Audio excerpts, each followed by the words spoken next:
Friends, welcome to my channel Sita Mahalakshmi. ఈరోజు fish curry చేస్తున్నాను.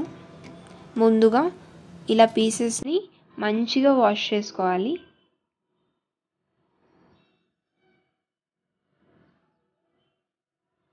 కొంచెం పసుపు సాల్ట్ వేసుకుని కూడా వాష్ చేసుకోవాలి. వాష్ చేసుకున్న పీసెస్ని పక్కన పెట్టుకొని ఒక బౌల్ తీసుకొని ఆయిల్ హీట్ ఎక్కాక ఆనియన్స్, పచ్చిమిర్చి వేసుకొని బ్రౌన్ కలర్ వచ్చేంత వరకు వేయించాలి.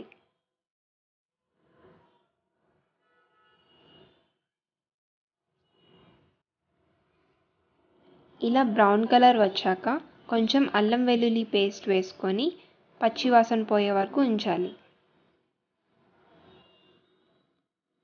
తర్వాత కొన్ని టొమాటో పీసెస్ వేసుకొని సరిపడా సాల్ట్ వేసుకొని మూత పెట్టి మగ్గించాలి.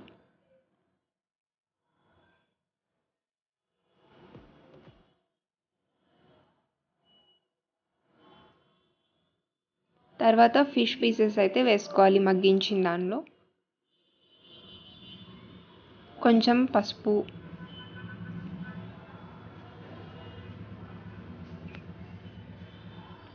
కారం, ఫిష్ కర్రీ కాబట్టి కారం ఎక్కువ పడుతుంది, ధనియా పొడి, జీలకర్ర పొడి, గరం మసాలా ఇవన్నీ వేసి కొంచెం సేపు మూత పెట్టి ఉంచాలి.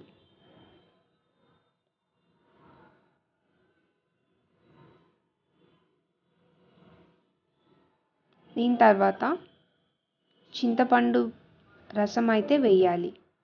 కొంచెం నిమ్మకాయ కన్నా కొంచెం పెద్ద సైజులో చింతపండుని తీసుకొని నానబెట్టిన వాటర్ అయితే వేసుకోవాలి.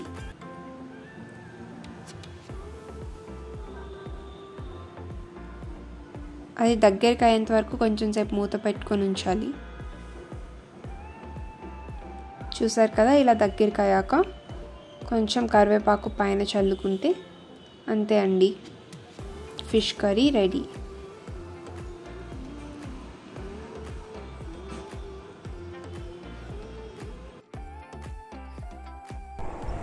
Like, share, subscribe, and on my channel.